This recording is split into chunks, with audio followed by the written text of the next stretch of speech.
अब by elections में भी हिस्सा लेना चाहते हैं, जब असेंबलियों से इस्तीफा देना है तो बाई इलेक्शन में हिस्सा क्यों लेना है?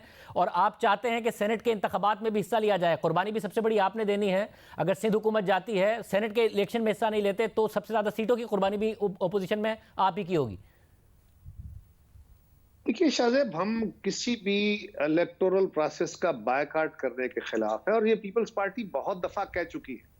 ये हम आज नहीं कह रहे, ये हमारा हमेशा से मौकफ रहा कि हम इलेक्शन में 85 में एक दफा हम बायकॉट करके देख बैठे।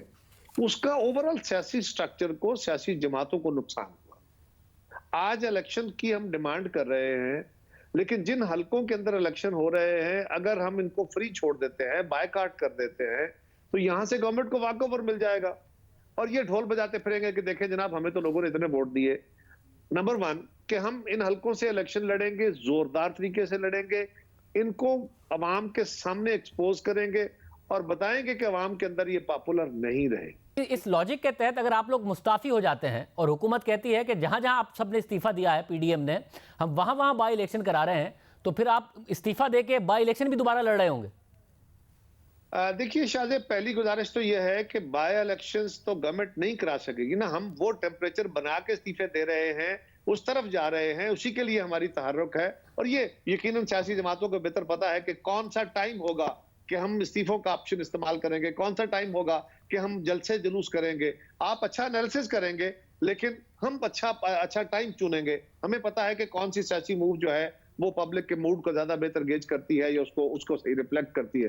तो इंशाल्लाह आप देखेंगे कि हमारे उस इस्तीफों के, इज्तिमाई इस्तीफों के ऑप्शन की सूरत में ये सिस्टम, ये असेंबलियां आगे नहीं बढ़ेंगी, नए इलेक्शन के लिए जाना पड़ेगा।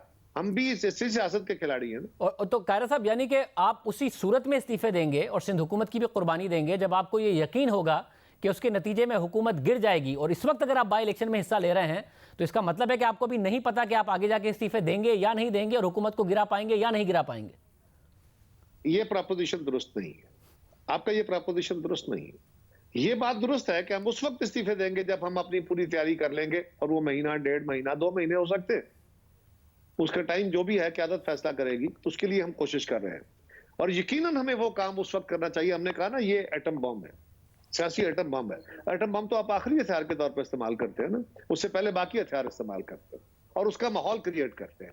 फरवरी में जाके अगर ये बाई इलेक्शन होने हैं, फरवरी में जाकर ही आप लोगों ने इस्तीफों का प्लान किया हुआ है, फरवरी में ही अगर या मार्च के शुरू में सेनेट के इलेक्शन होने हैं, तो यानी कि आप इस वक्त यही देख रहे हैं ना कि आपने अपना सेनेट के इलेक्शन के लिए अपने उम्मीदवार भी खड़े करने हैं और सेनेट का इलेक्शन भी लड़ना है और बाई इलेक्शन में भी हिस्सा लेना है। अभी तो आप यही देख रहे हैं। फिर देखिए, सेनेट के इलेक्शन का फैसला उस वक्त करेंगे जब सेनेट का इलेक्शन अनाउंस होगा, लेकिन उससे कबल उस इलेक्शन में अगर जाना है तो आपको अपनी प्रोविंशियल असेंबली के अंदर अपनी स्ट्रेंथ तो कायम रखनी है ना। अगर फर्ज करें पीडीएम ये फैसला करती है कि जी ठीक है, हम सेनेट का इलेक्शन लड़ते हैं और उसके बाद इस्तीफे देते हैं, और उससे पहले हम ये इलेक्शन बायकॉट करके बैठ जाए और हम अपनी सीटें जाया कर लें और हम इनको एक्सपोज भी ना करें, लोगों का गुस्सा भी सामने ना ला सके, तो हम दोहरा नुकसान करेंगे। हम क्यों करें ऐसा? तो कह रहे साहब, मौलाना फजलुर रहमान तो समझते हैं कि जी सेनेट का इलेक्शन की कोई वजह नहीं समझ में आती है और हम इलेक्टोरल कॉलेज को भी मुतासिर करेंगे। जाहिर है इस पर कॉन्स्टिट्यूशनल राय यही है कि सेनेट का इलेक्शन फिर भी हो जाएगा। तो पीपल्स पार्टी ये समझती है कि सेनेट का इलेक्शन क्योंकि फिर भी हो जाएगा, इसलिए हमें बाई इलेक्शन में हिस्सा लेना है और उसके बाद सेनेट के इलेक्शन में भी मोस्ट प्रोबेबली आपने हिस्सा लेना है। देखिए, वो तो मैं बता नहीं सकता, वो तो पार्टी क़यादत करेगी या पीडीएम की क़यादत बैठ के फैसला करेगी। जो फैसला हुआ वो मैं आपसे जिक्र कर रहा हूँ।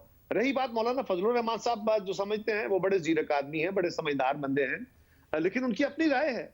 उनकी राय हो सकता है दुरुस्त हो सकता है दुरुस्त ना हो। मेरी जमात की अपनी राय है। अभी तक तो मैं अपनी जमात की राय का या अपनी जाती राय का आपके साथ इजहार कर रहा हूँ, और जो एक सियासी कारकुन के तौर पर एक राय हो सकती है उसका इजहार कर रहा हूँ। लेकिन जब पीडीएम की राय का इजहार आएगा, तो जब पीडीएम फैसला करेगी, फिर उस पर राय कर लेंगे।